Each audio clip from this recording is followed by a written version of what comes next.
কে কে কে ওখানে? কে ওখানে? কে ওখানে?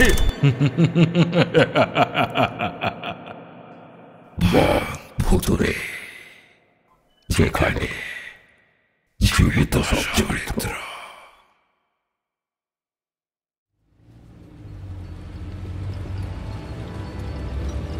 এইসব করো না প্লিজ। অন্যের বউয়ের হাত ধরেছি নাকি? আচ্ছা, নিজের বউয়ের হাত ধরলেও ফতোয়া জারি হয় নাকি আজকাল?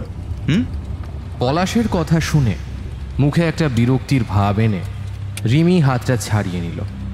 ফিসফিসিয়ে বলল, ড্রাইভার দেখতে পাবে তো। পলাশ ফিক করে হেসে উঠল। রবিদা আমাদের বাড়ির বহু পুরনো ড্রাইভার। এসব ব্যাপারে উনি হেব্বি বিশ্বস্ত। পেছনে কি হচ্ছে তাতে ওর বিন্দু মাত্র কিছু যায় আসে না। ও এখন শুধু সামনের রাস্তার দিকেই তাকিয়ে আছে। পলাশের কথা শুনে রিমির ভুরু কুঁচকে গেছে। দাঁড়াও, এক্ষুনি দেখাচ্ছি। একটু থেমে বলল, রবিদা, এই গাড়িটা একটু দাঁড় করাও তো, বাথরুমে যাব। স্টিয়ারিং ধরে নিরুত্তাপ হয়ে গাড়ি চালাচ্ছে 50 ঊর্ধ্ব মানুষটা। পলাশ আবার কাঁধ ধরে একটু ঝাঁকিয়ে বলল, রবিদা, একটু গাড়িটাকে দাঁড় করাও। পিঠ একেবারে ধরে গেছে গো রবিদা, একটু দাঁড় করাও। পিছন দিকে মুখ না ফিরিয়ে বলল, আচ্ছা, সামনে একটা ধাবা আছে, ওইখানে দাঁড় করাচ্ছি। রিমির দিকে তাকিয়ে ভুরু একবার নাচিয়ে বলল, কি কি বলেছিলাম? রিমি শটটাকে একেবারে খাদে নামিয়ে বলল, কানে কম শোনে? তা একটু শোনে, কিন্তু তার জন্য আবার এটা ভেবো না যে পেছনের হর্নের আওয়াজ সে শুনতে পাবে না। ও গাড়ির সিটে বসলে অন্য মানুষ। গাড়ি চালাতে ভীষণ ভালোবাসে লোকটা। আগে রবিদার বাবা তপন কাকুই আমাদের বাড়িতে ড্রাইভার ছিলেন। কাকু বাবাকে কোর্টে নিয়ে যেতেন। তখন থেকে দেখতাম রবিদা বাবার পাশে বসে ড্রাইভিংয়ের খুঁটিনাটি দেখত। তারপরে কাকুর একদিন শরীর খারাপ হতেই রবিদাই তবে থেকে কাজ করে যাচ্ছে। ক্যাঁচ শব্দ করে গাড়িটা দাঁড়ালো একটা ধাবার সামনে। পলাশ আর রিমি এগিয়ে যায় ধাবার দিকে। চা আর ডিম টোস্ট খেয়ে ওরা আবার গাড়িতে এসে বসল। আর কতক্ষণ সময় লাগবে? রবি কবজিটা উল্টে দেখে বলল, দেখো, আর ঘন্টা 2 লাগবে শীতল গ্রামে পৌঁছতে। রুক্ষ পাথুরে জমির ওপর দিয়ে লাল ধুলো উড়িয়ে গাড়ি এগিয়ে চলল। রবি বলল, সামনের রাস্তাটা খুব খারাপ। ওইদিকে ওই নয়নাজুলির বাঁধের মেরামতের কাজ চলছে।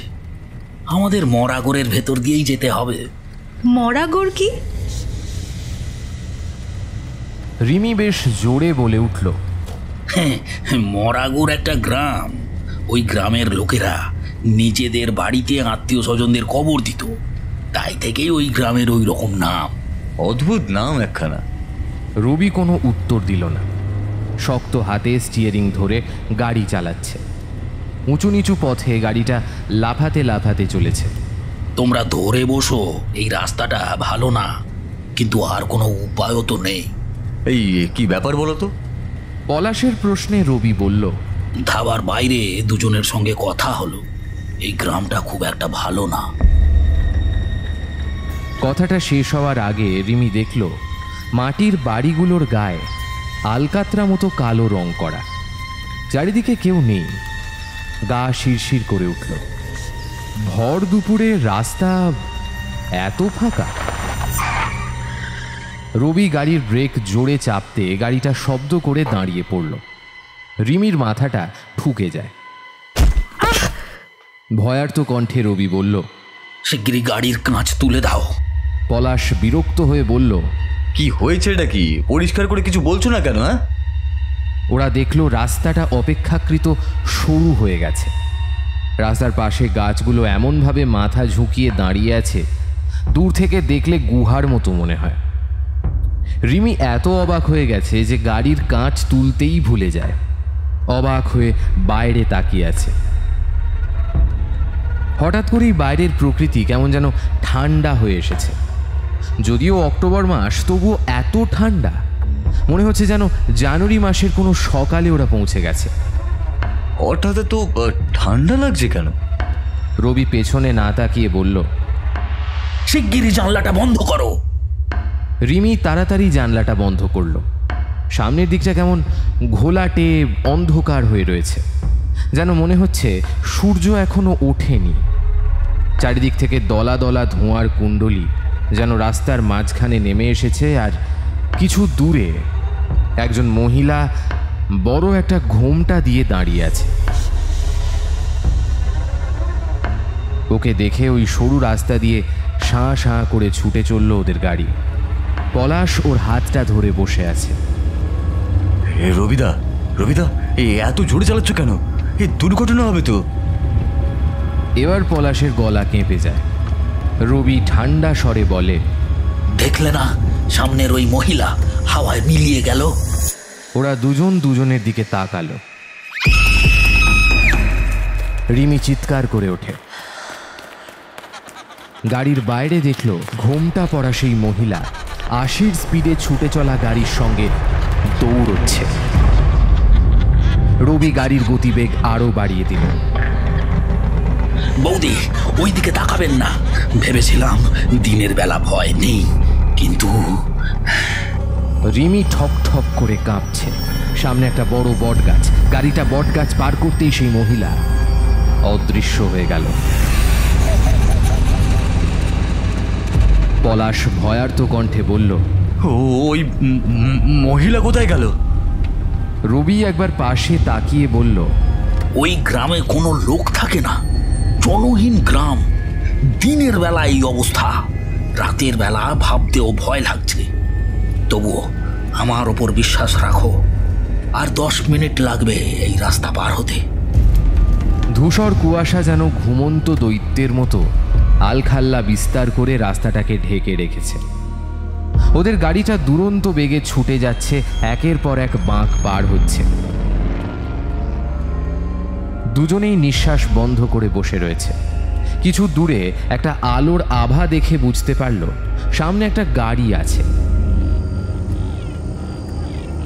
পলাশ পেছন থেকে বলল, সামনে গাড়ি আছে রবিদা। রবি ছোট্ট করে উত্তর দিল, দেখেছি। সেই গাড়িটার ফগ লাইট জ্বলছে। রিমি পেছন থেকে বলে, এই কারণেই তোমার মা বারবার করে বলছিল সাবধানে আসতে। এইবার বুঝলাম।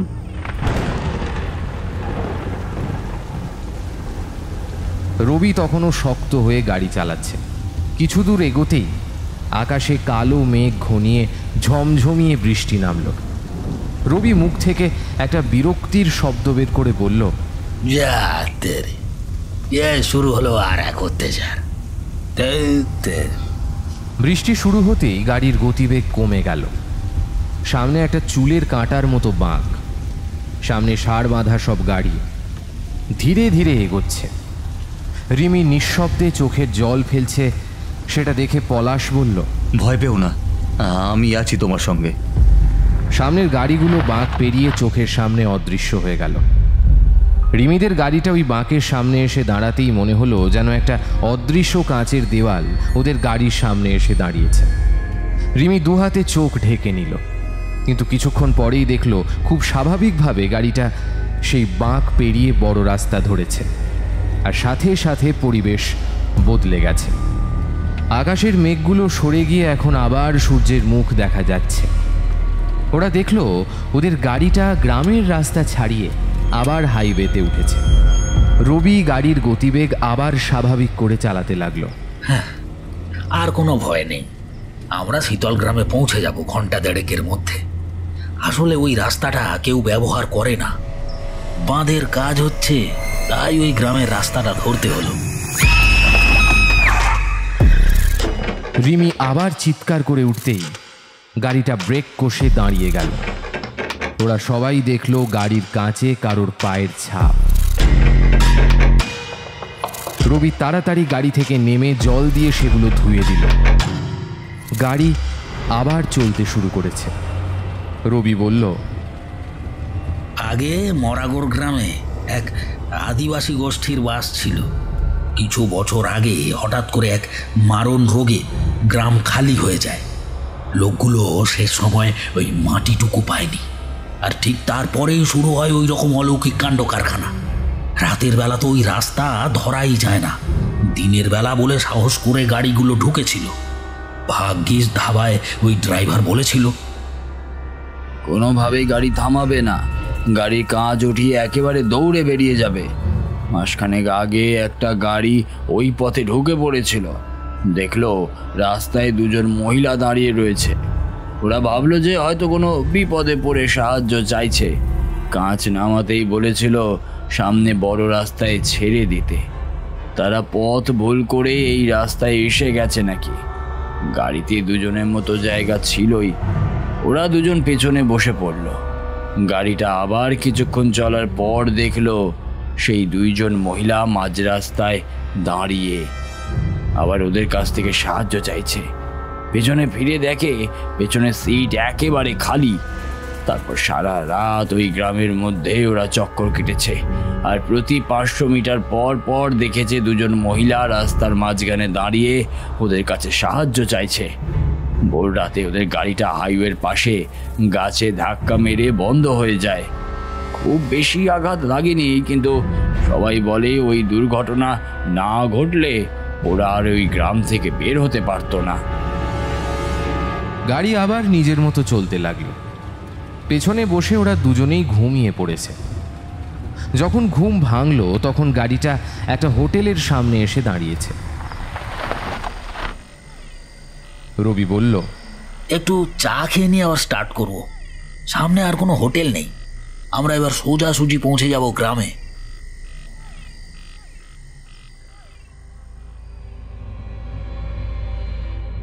সূর্যটা দিগন্ত রেখা ধরে ধীরে ধীরে যেন মাটির গভীরে প্রবেশ করছিল।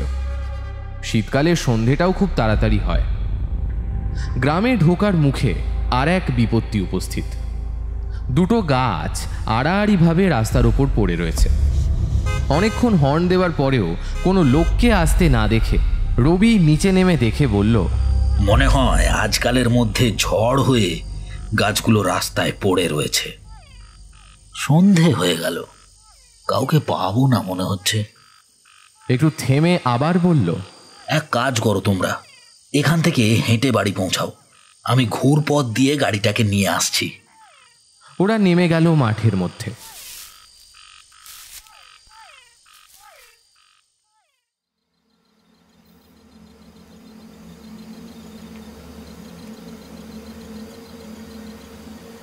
দূর প্রান্তর পেরিয়ে 3 তলা বাড়িটা দাঁড়িয়ে আছে।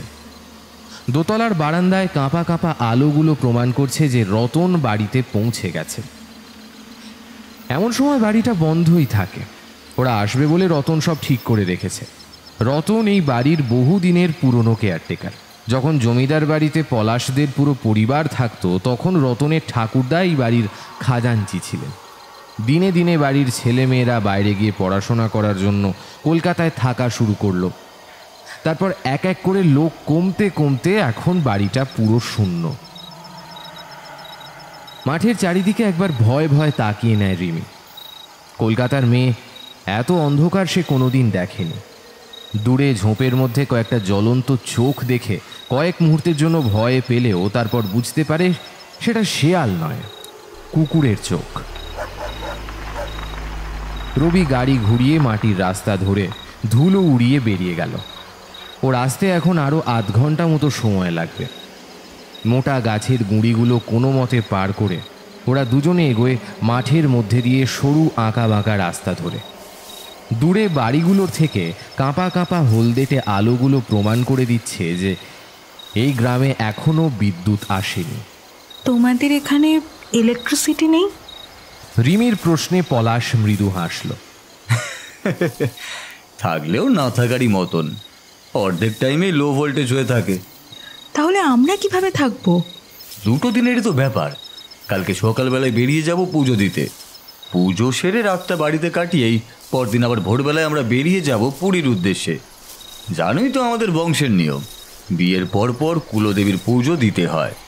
তাও কাজের চাপে 2 বছর পর আসার সুযোগ হলো, এই আর কি। রিমি আর কিছু বলল না।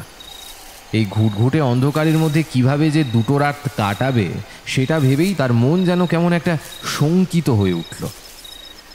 মাঠের মধ্যে দিয়ে লক্ষ্য করল মাঠের মাঝখানে একটা বড় গাছের গোড়ায় কিছু একটা যেন নড়ছে। পলাশের চোখ পড়তে পকেট থেকে টর্চ বের করে সে সেই দিকে ফেলতেই দেখতে পেল ওই গাছটার গোড়ায় একজন মানুষ বসে আছে।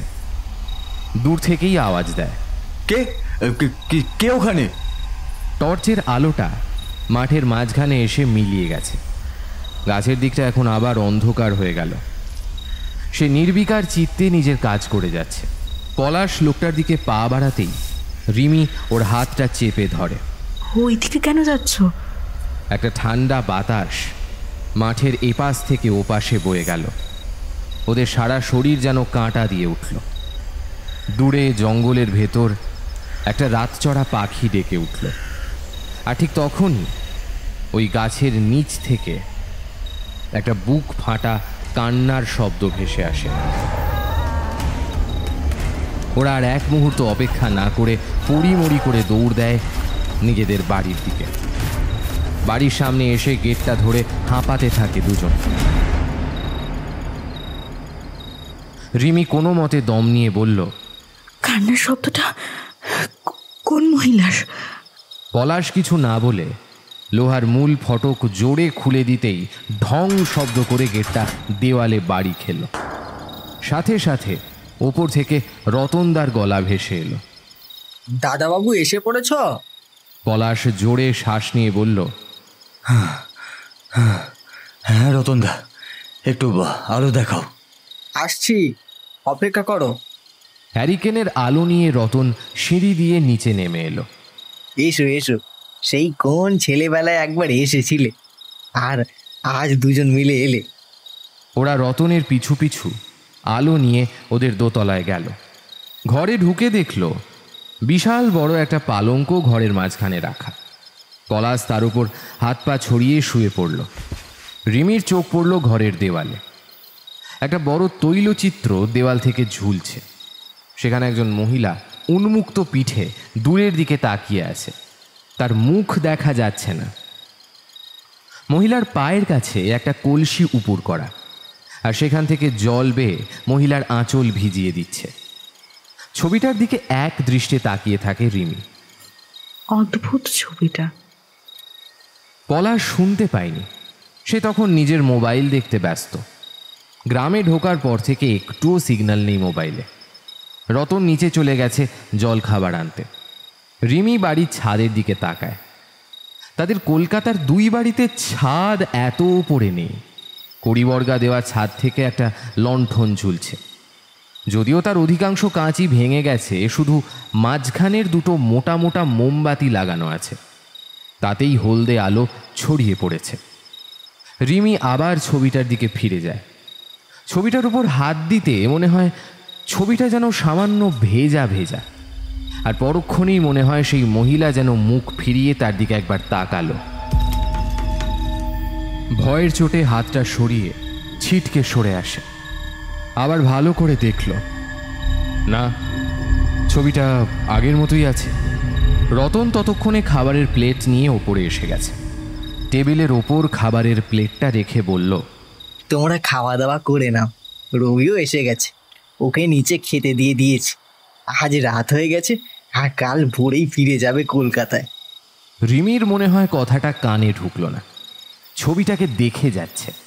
রতন বলল, অত মন দিয়ে কি দেখছো বৌদি? এই ছবিটা কার আঁকা? একটা দীর্ঘশ্বাস ফেলে রতন বলল, তোমার শ্বশুর বাড়ির জ্ঞাতি দুলালচন্দ্র লাহিড়ির আঁকা। সেকালে নাম করা শিল্পী ছিলেন। ও ছবিটা ভালো নয় বৌদি, আমি খেয়াল করিনি, না হলে সরিয়ে দিতাম। রিমি আর কিছু বলল না। পলাশ প্লেট থেকে একটা লুচিতে সাদা আলুর তরকারিটা মাখিয়ে মুখে পুড়ে বলল, ভালো না কেন রতনদা?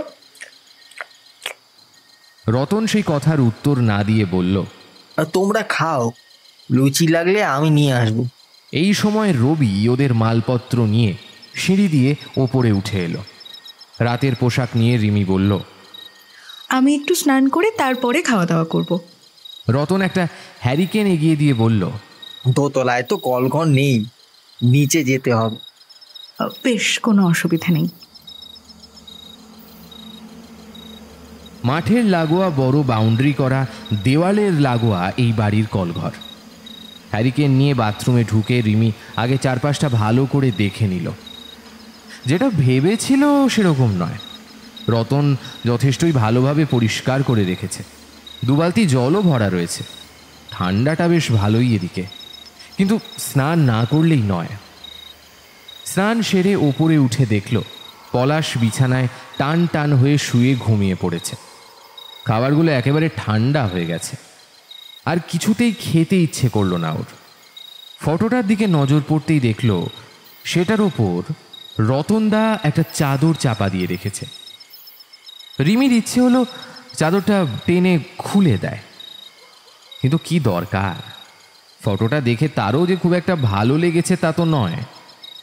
খাটের ওপর চুপ করে বসে এই সব ভাবছিল, তখনই দেখল রতন দরজার বাইরে দাঁড়িয়ে। বৌদি, খাবারগুলো খেলেন না? আমার ইচ্ছা করছে না রতনদা, তুমি নিয়েই যাও। আচ্ছা। মাথা নেড়ে রতন প্লেটগুলো নিয়ে বেরিয়ে যাচ্ছিল, ঠিক তখনই রিমির মাঠের ঘটনাটা মনে পড়তেই রতনকে বলল, আমরা আসার সময় দেখলাম মাঠের মাঝখানে একটা বড় গাছ। কোন গাছ চিনতে পারিনি। সেই গাছের নিচেই একজন বৃদ্ধা এতটা রাতে কি যেন একটা করছিল। আমরা ওইদিকে এগিয়ে যাব, ঠিক তখনই কীরকম একটা বিকট শব্দ করে কেঁদে উঠল। অন্ধকারে বুঝতে না পেরে খুব তাড়াতাড়ি পালিয়ে এসছি। উনি কে তুমি কি জানো রতনদা? হলদেটে আলোয় রতনের চোখ মুখের ভাব যে পরিবর্তন হয়ে গেল সেটা রিমি বুঝতে পারল। তোমরা ওকে দেখেছো? অনেকটা দূর থেকে একবার দেখতে পেয়েছি, কাছে যাইনি। ও পাগলি। রিমি বুঝতে পারল রতন কিছু একটা চেপে গেল। রতন আবার বলল, আমি বেরিয়ে গেলেই দরজাটা বন্ধ করে দিও, বলেও তোমরা রাতে বাইরে যেও না। কেন? পুরনো বাড়ি, সাপ পোকামাকড়ের বাসা হয়ে রয়েছে। কতদিন পর এই বাড়ি খোলা হলো, তাই বলছি। এই বলে সে চলে গেল। রিমি এবার বুঝতে পারল এই ঘটনার কোনো উত্তর রতন দেবে না। রাতের খাওয়া শেষ করে বিছানায় শুতেই পলাশের চোখ ভারী হয়ে আসে, কিন্তু রিমির কিছুতেই ঘুম আসছে না। রিমি একটা পাতলা চাদর গায়ে দিয়ে বারান্দায় গিয়ে দাঁড়ায়। দূরে মাঠের দিকে তাকিয়ে তার মনে হলো অন্ধকারে কুয়াশারা যেন গা জড়াজড়ি করে দাঁড়িয়ে আছে। ওই গাছটার দিকে তাকিয়ে ওর গা শিরশির করে ওঠে। নিচের রান্নাঘর থেকে ঠুং ঠুং শব্দ ভেসে আসছে। বুঝলো রতনদা এখনো ঘুমায়নি। সিঁড়ি বেয়ে নিচে ধীরে ধীরে নেমে এলো রান্নাঘরের দিকে।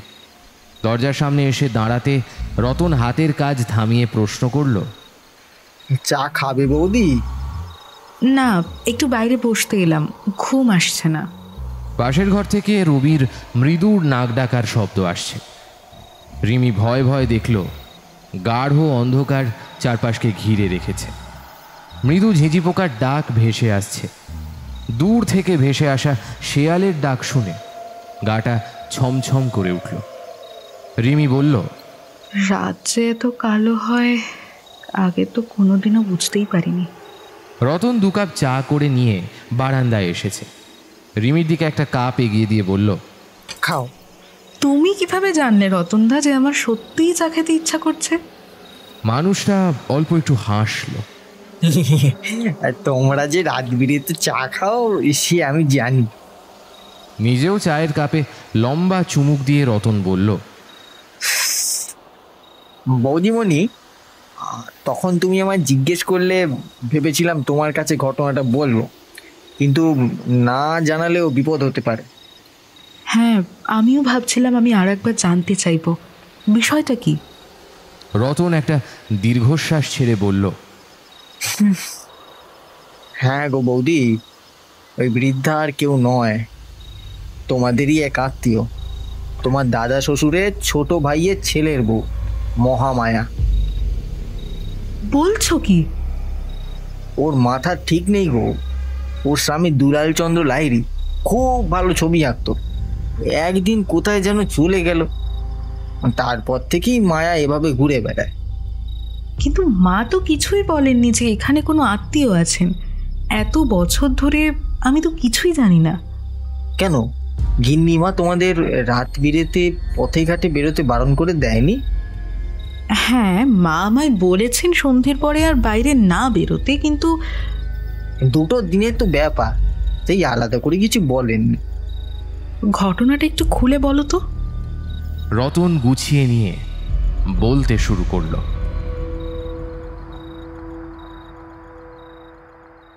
অনেক বছর আগের কথা। মহামায়াকে সবাই মায়া বলে ডাকত। তখন তোমার দাদা শ্বশুর সবাইকে নিয়ে শহরে চলে গেছেন। এ বাড়িতে মহামায়ার শাশুড়ি, সে আর দুলালচন্দ্র থাকত। আমার বাবা তখন এই বাড়িতে কাজ করতেন। বাবার মুখে সব শুনেছিলাম। 15-16 বছর বয়সে মায়াকে বিয়ে করে নিয়ে আসে দুলালচন্দ্র। মায়া টুকটুক করে সারা বাড়িতে ঘুরে বেড়াতো।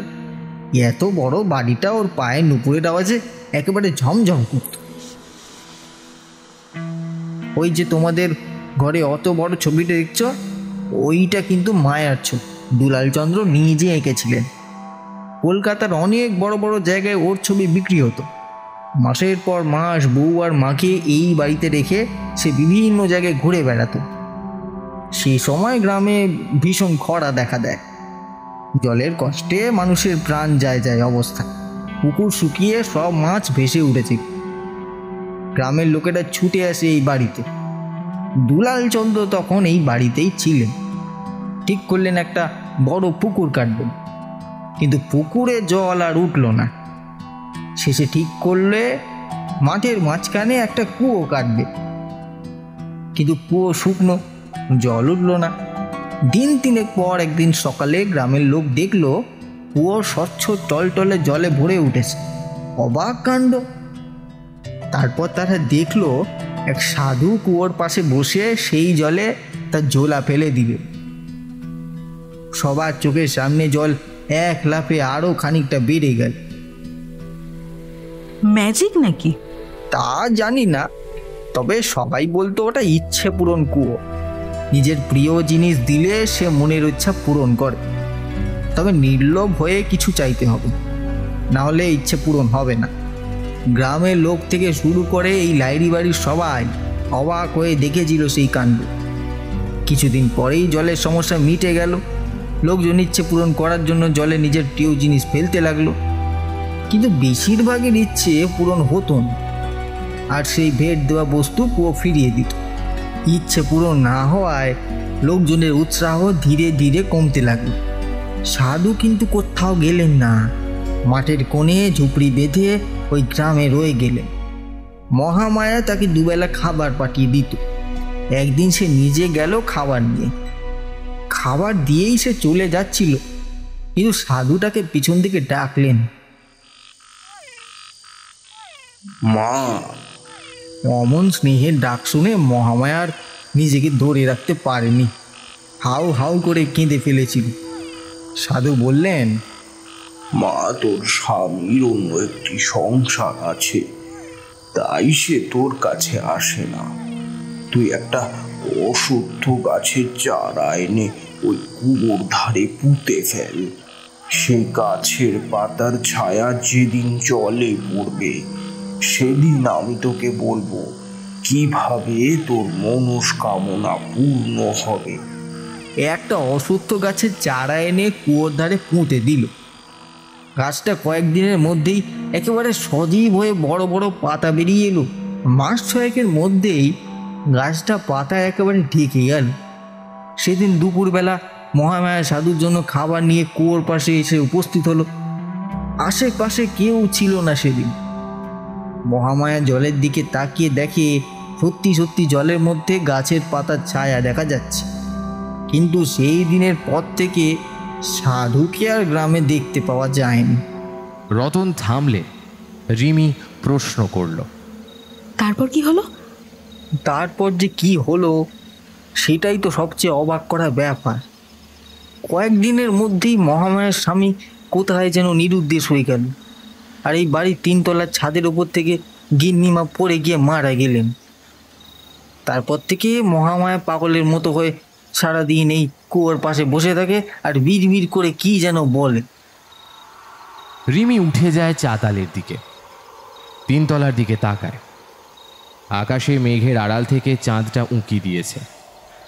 চাতালের মাঝখানে দাঁড়িয়ে রতনকে প্রশ্ন করল। এইখানেই পড়ে গেছিল গিন্নিমা? এদিকে পলাশ রিমিকে দেখতে না পেয়ে নিচে এসে ওখানে দেখে তাড়াতাড়ি করে হাত ধরে ওকে ভেতরে টেনে নিয়ে আসে। রাত্রিবেলা এসব কি করছো? হ্যাঁ, রিমি একটু অদ্ভুত হাসি দিয়ে সিঁড়ি দিয়ে ওপরে উঠে গেল। রতন বাড়ির গেটটা ধরে দাঁড়িয়ে বিড়বিড় করে বলল, ঠিক ওখানেই গিন্নিমার শরীরটা পড়েছিল। পলাশ একবার রতনের দিকে তাকায়। এই ঘটনা তার জানা। রেগে গিয়ে বিড়বিড় করে বলল, ডিসকাস্টিং! রাতের বেলা এইসব আলোচনা করছো ওর সঙ্গে? পলাশ সিঁড়ি দিয়ে উঠে যাওয়ার সময় বলল, আমি উপরে গেলাম রতনদা, তুমি শুয়ে পড়ো, অনেক রাত হয়েছে। দোতলায় ঘরের দরজাটা ভেজিয়ে রাখা। ঠেলতেই মনে হলো মেঝেতে জল পড়েছে। দরজার বাইরে থেকেই পলাশ বলল, রিমি, রিমি, এই ঘরের মধ্যে এত জল এলো কোথা থেকে? খাটের ওপর রিমি বসে আছে, কিন্তু কোনো উত্তর দিচ্ছে না।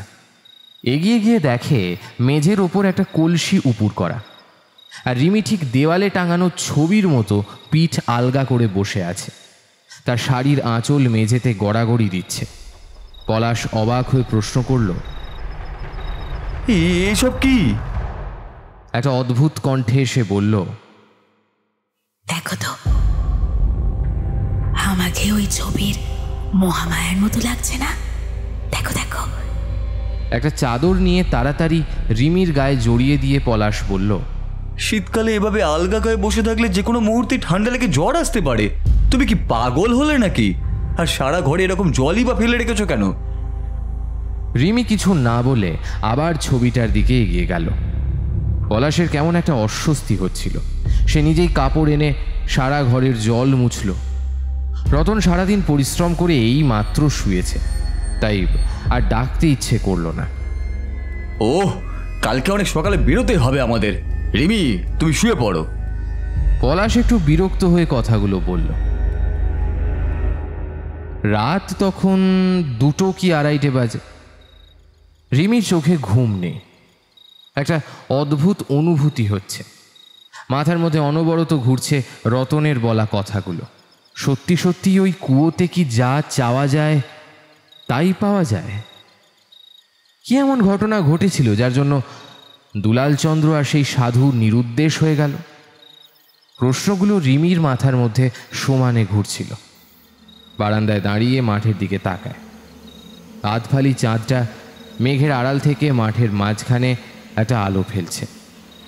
পরিষ্কার বোঝা না গেলেও বড় গাছটাকে এখান থেকে দেখতে পাওয়া গেল। রিমি মনে মনে ভাবে, কাল সকালেই তো বেরিয়ে যাব, ফিরতে ফিরতে রাত হবে, পরের দিন সোজা পুরী। এটাই শেষ সুযোগ। ব্যাগের ভেতর থেকে ফোনটা নিয়ে নিঃশব্দে বেরিয়ে এলো বাড়ির বাইরে। বিস্তীর্ণ মাঠটা শূন্য বুকে যেন তার অপেক্ষায় বসে আছে। ধীর পায়ে এগিয়ে গেল সেই গাছের দিকে। মাঠের মাঝে ফোনটা অন করতেই একের পর এক মেসেজ ঢুকছে। রিমি জানে মেসেজগুলো কার। সাথে সাথে ফোনটা কেঁপে উঠল। স্ক্রিনে নিলয়ের নাম দেখে রিমির বুকটা মুচড়ে উঠল। কাঁপা কাঁপা কণ্ঠে ফোনটা ধরল। ওইদিকে কান্নার শব্দে বুঝতে পারল নিলয় কাঁদছে। এরকম করো না নিলয়, আমি কোনো মতেই তোমার সঙ্গে দেখা করতে পারবো না। ফোনের ওপাশ থেকে নিলয় প্রশ্ন করল, কেন নয় রিমি? কলকাতায় তোমার আত্মীয় স্বজন থাকে, এখানে তো কেউ নেই। কতদিন তোমায় দেখিনি রিমি। রিমির গাল বেয়ে চোখের জল গড়িয়ে পড়ল। নিলয় প্রশ্ন করল, তোমরা এখন কোথায়? আমি পলাশের গ্রামে এসেছি। কালকে সকালে ওদের কুলদেবীর ওখানে পুজো দিতে যাব, তারপরে ওখান থেকে সোজা পুরী। তুমি এখনো ভেবে দেখো রিমি। কি ভেবে দেখবো? আর কতদিন এই বিয়েকে টানবে রিমি? আমি আমি কিছু জানি না। কালকে রাতের দিকে ওই গ্রামে চলে যাচ্ছি, তারপরে এখান থেকেই। একটা তীব্র পাপ বোধ রিমিকে জড়িয়ে ধরে। কিছু না বলেই ফোনটা কেটে দেয় সে। বাড়ির লোক জোর করেই পলাশের সাথে বিয়ে দিয়ে দিয়েছিল। সরকারি চাকরির সামনে সামান্য প্রাইভেট স্কুলের মাস্টারের কী বা মূল্য আছে? রিমি বাধ্য হয়ে সবটা মেনেও নিয়েছিল। আজ রতনের মুখেই গ্রামের কুয়োর গল্পটা শুনে তার মনের মধ্যে একটা সুপ্ত বাসনা জেগে উঠেছে। ধীর পায়ে মাঠের মাঝখানে কুয়োটার কাছে এগিয়ে গেল রিমি। তার এখন আর সেই ভয়টা করছে না। ঝুঁকে দেখে কুয়োর মধ্যে।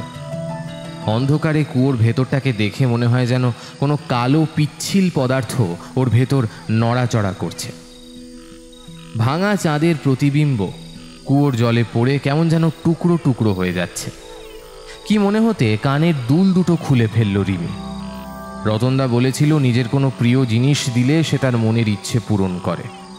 দুল দুটো জলে ফেলে দিয়ে এই বিড়বিড় করে নিজের মনের ইচ্ছে বলল।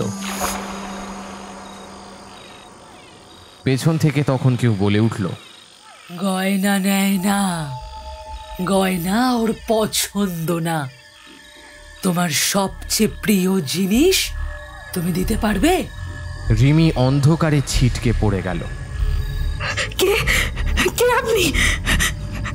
রিমি দেখল একজন বয়স্কা মহিলা হাতে একটা থালা ধরে দাঁড়িয়ে আছে। মনে পড়ল রতনদার কথাগুলো। কে কে কে আপনি?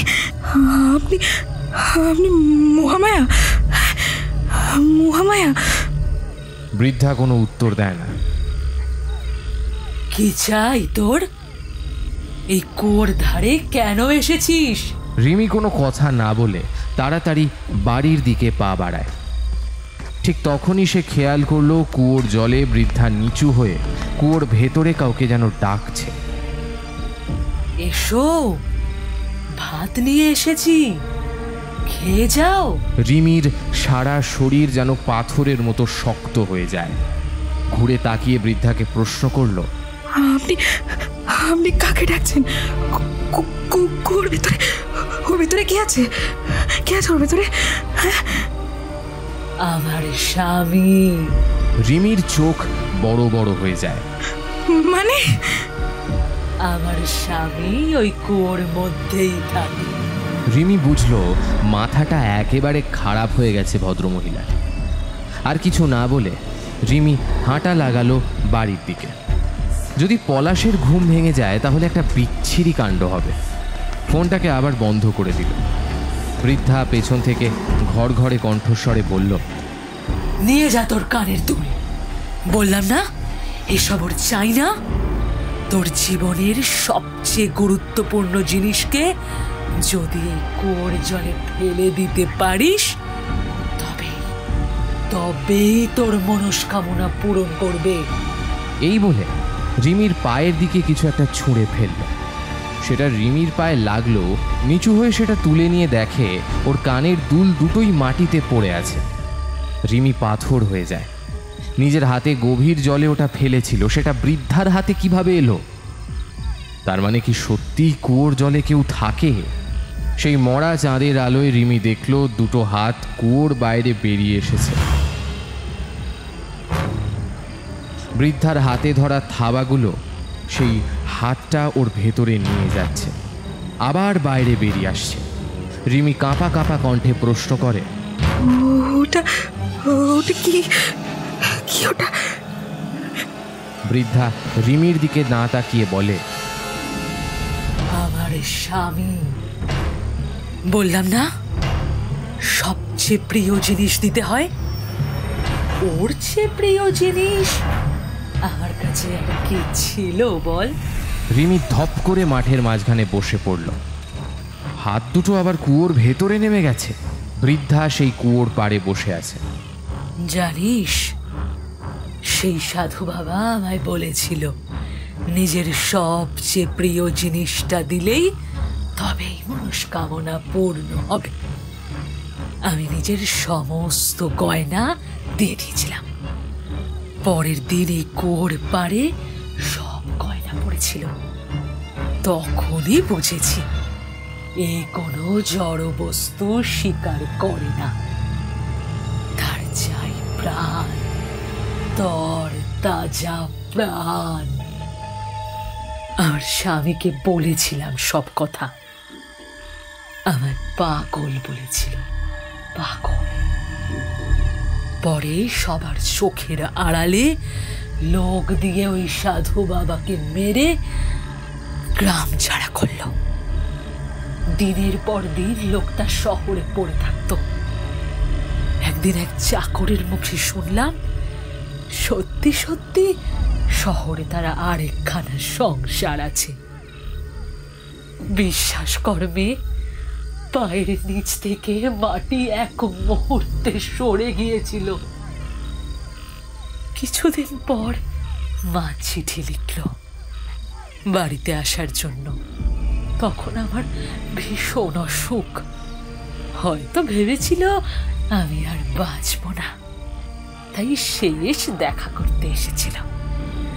ভুলিয়ে ভালিয়ে কোনো মতে নিয়ে গিয়েছিলাম এই কুয়োর ধারে রাতের বেলায়। তারপর থেকে ওই কুয়োর মধ্যেই থাকে। রিমির বুকটা হাঁপড়ের মতো ওঠানামা করছে। আপনি আপনি কি চেয়েছিলেন?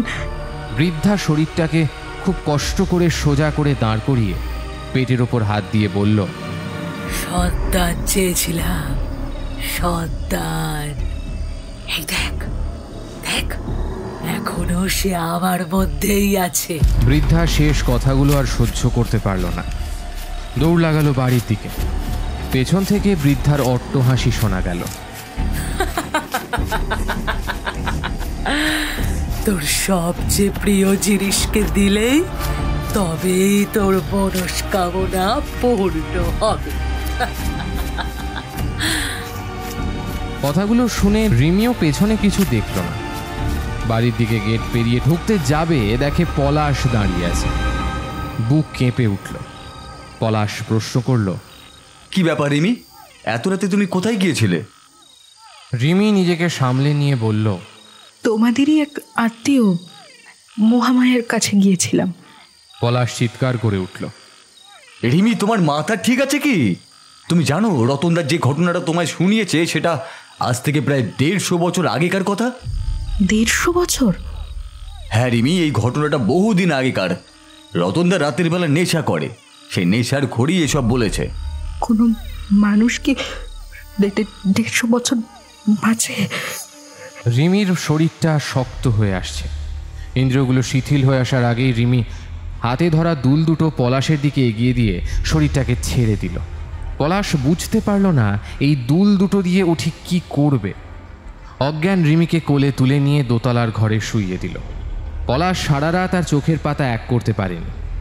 রিনির গা জ্বরে পুড়ে যাচ্ছে, মাথায় ঘুরছে এই অবস্থায় কালকে সকালে কিভাবে নিয়ে ওকে বের হবে।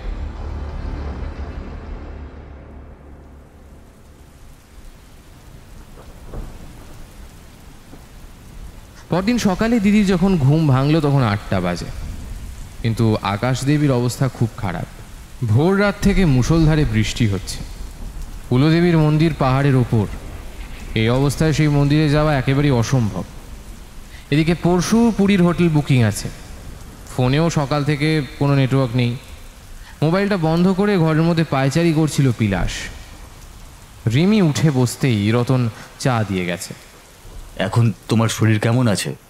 মাথা নাড়ল। কাল রাতের বেলা তুমি মাঠের মধ্যে গিয়ে ঠিক কি করছিলে বলো তো? রাতের সমস্ত ঘটনা তার যেন স্বপ্নের মতো মনে হলো। সাথে সাথে কানে হাত দিয়ে বোঝার চেষ্টা করলো কাল রাতে যেটা ঘটেছে সেটা সত্যি কিনা। আমার কানের দুলগুলো, আমার কানের দুল দুটো।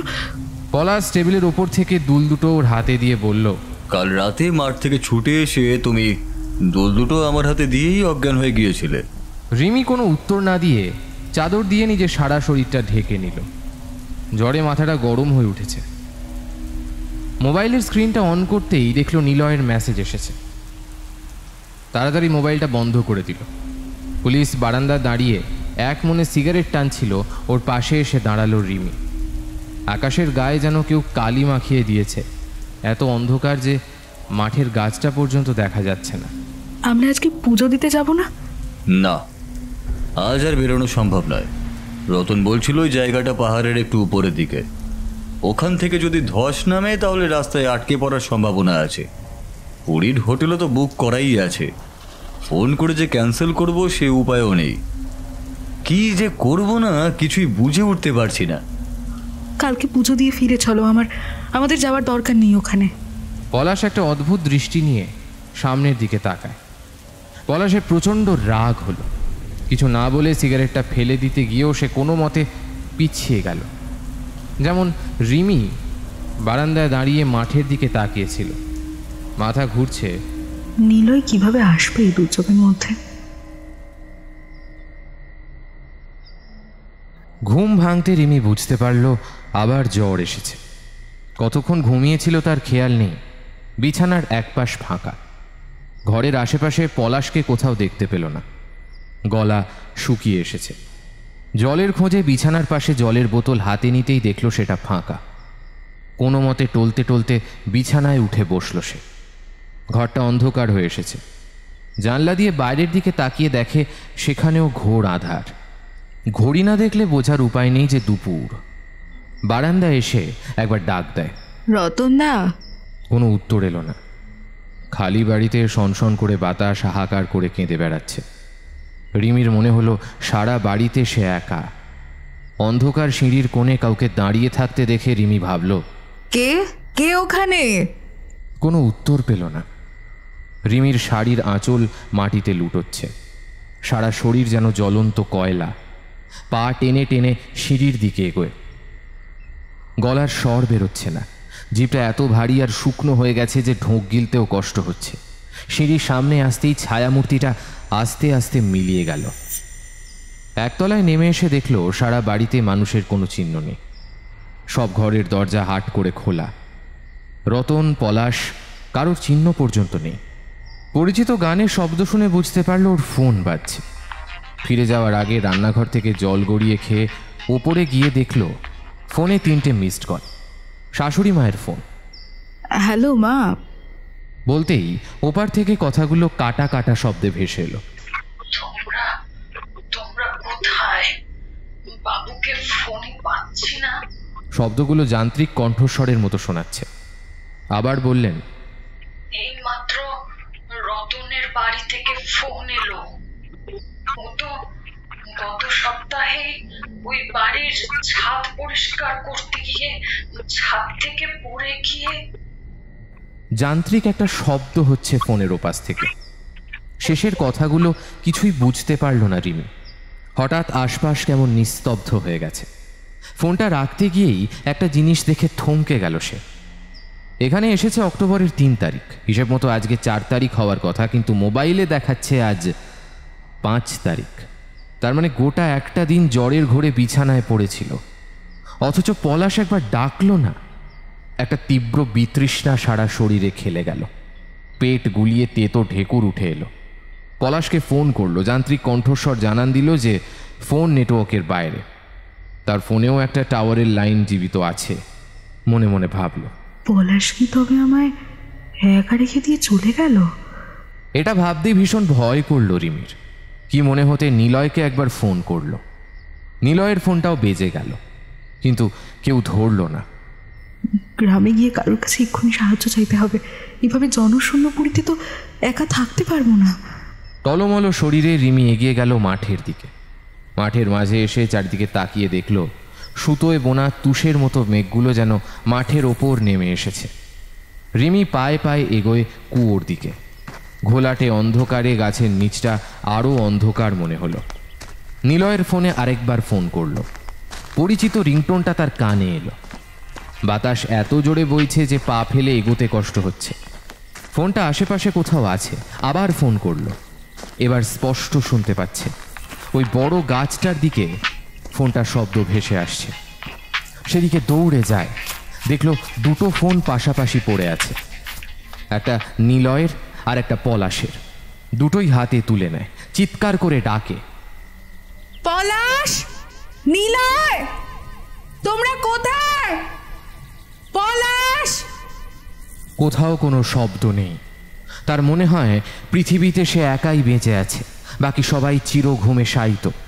একটু এগিয়ে যেতেই হোঁচট খেয়ে মাটিতে ধূপ করে পড়ে গেল। সামলে উঠে দেখল মাটির ওপর কেউ উপর হয়ে শুয়ে আছে। শরীরটা উল্টো করে দেখল নিলয়ের নিথর শরীরটা পড়ে আছে। তার চোখগুলো বিস্ফারিত। গলার ওপর 5 আঙুলের কালশিটের স্পষ্ট দাগ বোঝা যাচ্ছে। অবাক হয়ে ওর চোখের দিকে তাকিয়ে থাকে রিমি। গলা দিয়ে যেন শব্দ বেরোচ্ছে না। সে বিশ্বাস করতে পারছে না যে নিলয় আর নেই। আরো একবার জোরে জোরে ডাকলো, নিলয়! নিলয়! নিলয়ের নাকের কোল বেয়ে রক্ত গড়িয়ে আসছে। রিমি আঁচল দিয়ে মোছাতে গেল, তখনই বৃষ্টিটা ঝমঝম করে নামল। আকাশের দিকে তাকিয়ে রিমির মনে হলো আকাশও যেন তার কষ্টে বুক ফাটা চিৎকার করে কাঁদছে। বৃষ্টির ফোঁটাগুলো তীরের ফলার মতো শরীর ছুঁতে কেঁপে উঠল শরীর। জ্বরে চোখ খুলে তাকাতে পারছে না, আর এখানে এক মুহূর্ত বসে থাকতে পারছে না রিমি। মনে হচ্ছে যে যে কোনো মুহূর্তে যেন অজ্ঞান হয়ে পড়ে যাবে। পলাশ! পলাশ! নাম ধরে আবার দুবার ডাকলো। ওর ডাকটা আর্তনাদের মতো শোনালো। খালি মাঠের মধ্যে সে এখন নিলয়ের শরীরটা নিয়ে কি করবে এই ভেবে কোনো মতে উঠে দাঁড়ালো। যদি রতনদাকে একবার পাওয়া যায় তাহলে। এই ভেবে মাঠ পেরিয়ে কোনো মতে টলতে টলতে বাড়ির সামনে এসে পৌঁছয়। পেছনের মাঠ এখন নিকষ আঁধারে ডুবে গেছে। বাড়ির ভেতর ঢুকতে গিয়ে চাতালের দিকে তাকিয়ে পা দুটো আটকে গেল। মনে হলো কেউ যেন সেখানে দাঁড়িয়ে আছে। রিমি এগিয়ে যায় সেই আবছায়া মূর্তির দিকে। বাড়ির উঠোনে দাঁড়িয়ে আছে সেই বৃদ্ধা মহামায়া। পলাশের বলা কথাগুলো তার মাথায় এখন আর কিছু নেই। বৃদ্ধার দিকে তাকিয়ে কাঁদতে কাঁদতে বলল, ঘোর পাশের নিলয়ের শরীরটা পড়ে গেছে। বৃদ্ধা সর্দি বসা গলায় বলল, জানি রে মেয়ে, কাল রাতেই তো তোর স্বামী ওকে গলা টিপে খুন করে ওর শরীরটাকে কুয়োর মধ্যে ফেলে দিয়েছিল। তুই তো জানিস কুয়ো মানুষের সবচেয়ে পছন্দের জিনিসটা ছাড়া কিছুই নেয় না, তাই তো ফেরত পাঠিয়ে দিয়েছে। রিমি বাড়ির চাতালে ধপ করে বসে পড়ল। পলাশ! পলাশ খুন করেছে? একটা অট্টহাসি হেসে মহামায়া বলল,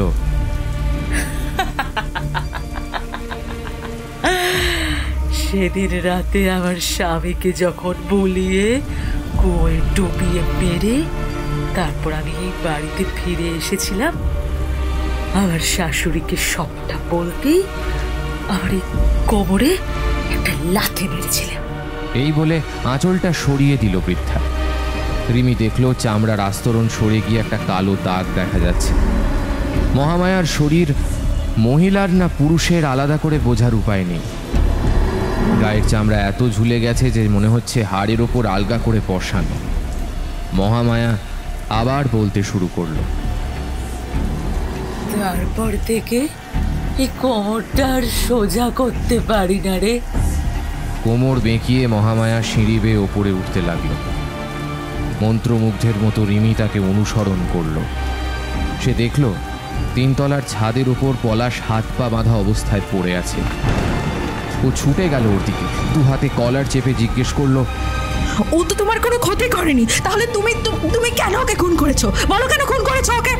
ও কি ক্ষতি করেছিল তোমার? পলাশের মুখটা এমনভাবে বাঁধা যে একটা শব্দ পর্যন্ত বেরোচ্ছে না, শুধু মৃদু গোঙানি ভেসে এলো। মহামায়া তখন ছাদের ঠিক মাঝখানে দাঁড়িয়ে নিচে চাতালের দিকে তাকিয়ে আছে। রিমি দেখল মহামায়ার ঝুঁকে পড়া শরীরটা কোনো জাদু মন্ত্র বলে যেন সোজা হয়ে গেছে। এখন তাকে দেখলে মনে হয় সে যেন কোনো 30 বছরের নারী। সেখানে দাঁড়িয়েই বলল, একটা জিনিস দেখবি? এই বলে চাতালের দিকে ইশারা করলো। আমার শাশুড়ির রাগের চোটে আমার হাত পা বেঁধে ছাদে নিয়ে এসেছিলেন। তারপর তার বাঁধা চাকরকে বলেছিলেন ছাদের থেকে আমায় ছুঁড়ে ফেলে দিতে, যাতে পুরো ঘটনাটা আত্মহত্যার মতো লাগে। কিন্তু পারেনি। আমি সেই রাতে সবার খাবারে ঘুমের ওষুধ মিশিয়ে দিয়েছিলাম। ঘুমিয়ে পড়তেই তাকে ছাদের থেকে টুপ করে ফেলে দিয়েছি। দেখবি কেমন করে? এই বলে পলাশের শরীরটাকে একটা খেলনার মতো টান দিয়ে নিচে ফেলে দিল। রিমি কিছু বলার আগেই দেখলো বাতাস কেটে শরীরটা নিচে পড়ে গেল। একটা ধূপ করে শব্দ হলো, তারপর কালচে রক্তে ভেসে গেল চাতালটা। রিমি চিৎকার করে ওঠে। না না না না, আমি এত মৃত্যু দেখতে পাচ্ছি না আমি।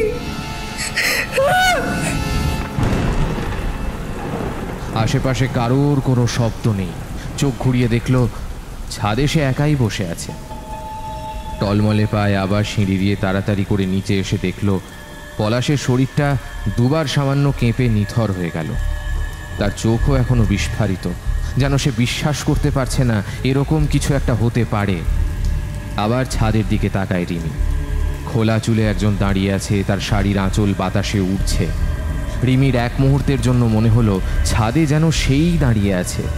রিমির হাত পা নিজের নিয়ন্ত্রণে নেই, কেউ যেন তাকে চালনা করছে। পলাশের শরীরটাকে টানতে টানতে নিয়ে চলল সে কুয়োর দিকে। অবিশ্রান্ত বৃষ্টিধারা যেন জল ছড়া দেওয়ার মতো তার আগে আগে চলেছে, আর তার পিছু পিছু স্রোতের মতো জল সমস্ত প্রমাণ মিটিয়ে দিয়ে রিমির সঙ্গে এগোচ্ছে মাঠের দিকে। কুয়োর পাশে আসতে দেখল মহামায়া সেখানে দাঁড়িয়ে আছে। তার মনে হলো অতিথির অপেক্ষায় কুয়ো যেন অনেক দিন ধরে অপেক্ষা করছে। এরপর সেই জলে একটা মৃদু আলোড়ন সৃষ্টি হলো। কিছু একটা কুয়োর স্যাঁতস্যাঁতে পাথুরে দেওয়াল বেয়ে ধীরে ধীরে উঠে আসছে। দূরে কোথাও জোরে বাজ পড়ল। সেই সাদা ফ্যাকাশে আলোয় রিমি দেখল একটা ফুলে ওঠা সাদা শরীর জলের গভীর থেকে ধীর পায়ে উঠে আসছে। তার ভেসে ওঠা হাত দুটো কি যেন চাইছে।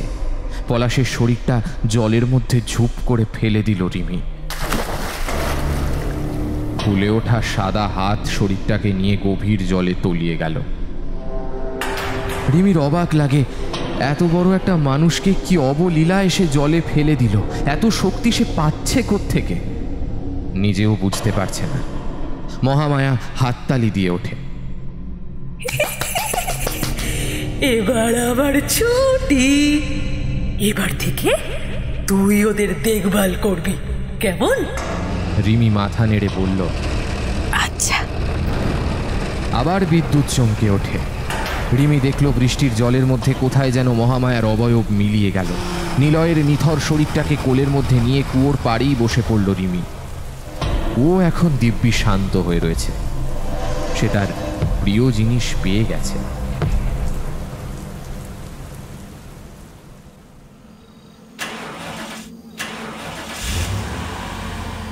মাঝ রাস্তায় গাড়িটা খারাপ হতেই একটা বিরক্তিসূচক শব্দ ভেসে এলো অর্পণের মুখ থেকে। তোমার এই পুজো পুজো বাতিকের জন্য এই অবস্থা। এখন এই ফাঁকা মাঠে গাড়িটাকে নিয়ে কি করি? এখানে তো লোকজনেরও কোনো চিহ্ন দেখছি না। সুকন্যা পাশ থেকে বলল, আমি কি জানতাম তোমার গাড়ি খারাপ হয়ে যাবে? তোমার বন্ধুই তো বলেছিল শীতল গ্রামের মা শীতলার মন্দির ভীষণ জাগ্রত, তাই তো এলাম। অর্পণ মোবাইল বের করলো। নেটওয়ার্ক নেই। দূর, টাওয়ার নেই। এটা এখন একটা টর্চ ছাড়া আর কিচ্ছু নয়। এই বলে মোবাইলটা পেছনের সিটের ওপর ছুঁড়ে দিল। সুকন্যা বরাবর শান্ত, কাঁচুমাচু হয়ে বসে রইল। অর্পণ বলল, আমি একটু আসছি। এই বলে কোড়ে আঙুল দেখিয়ে নেমে গেল। নামার আগে বলল, তুমি গাড়িতে বসো, আমি এই গাছের দিক থেকে আসছি। অর্পণ গেছে প্রায় 20 মিনিট। তার আসবার কোনো নাম নেই। সুকন্যার এবার ভয় করছে। ফোনের টর্চটা জ্বালিয়ে ধীরে ধীরে গাড়ি থেকে নামল। অন্ধকারে গাছটা এমন ধূপসি হয়ে রয়েছে যে সেদিকে আলো ফেলেও কিছু দেখতে পেল না। শুধু থেকে থেকে খচখচ করে একটা শব্দ হচ্ছে। সুকন্যা মনে মনে ভাবে, হয়তো কোনো ইঁদুর বা কুকুর জাতীয় প্রাণী মাটি খুঁড়ছে। দুবার ডাকলো, অর্পণ, অর্পণ। কোনো শব্দ নেই। কিন্তু এই গাছটার নিচে কিছু একটা নড়ছে অনেকক্ষণ থেকে। ধীর পায়ে এগিয়ে যায় সুকন্যা। কাঁপা কাঁপা গলায় বলল, অর্পণ প্লিজ, এখন এইভাবে ভয় দেখিও না, একদম ভালো লাগছে না, ভীষণ ভয়। কথা শেষ হওয়ার আগে একটা খিলখিলে হাসির শব্দ শুনতে পেল। মোবাইলের আলোটা আরেকবার ফেললো কুয়োর নিচের দিকে।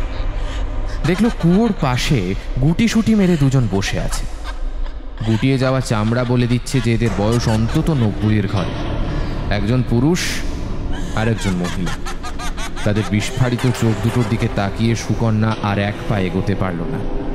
ওরা সম্মিলিত স্বরে বলে ওঠে, পালিয়ে যা, শিগগির পালিয়ে যা, পালিয়ে যা, শিগগির পালিয়ে যা, পালিয়ে যা। সুকন্যার গলা থেকে একটা অস্ফুট আর্তনাদ বেরিয়ে এলো, কান্না যেন গলা ঠেলে বেরিয়ে আসবে। অর্পণ, তুমি কোথায়? অর্পণ,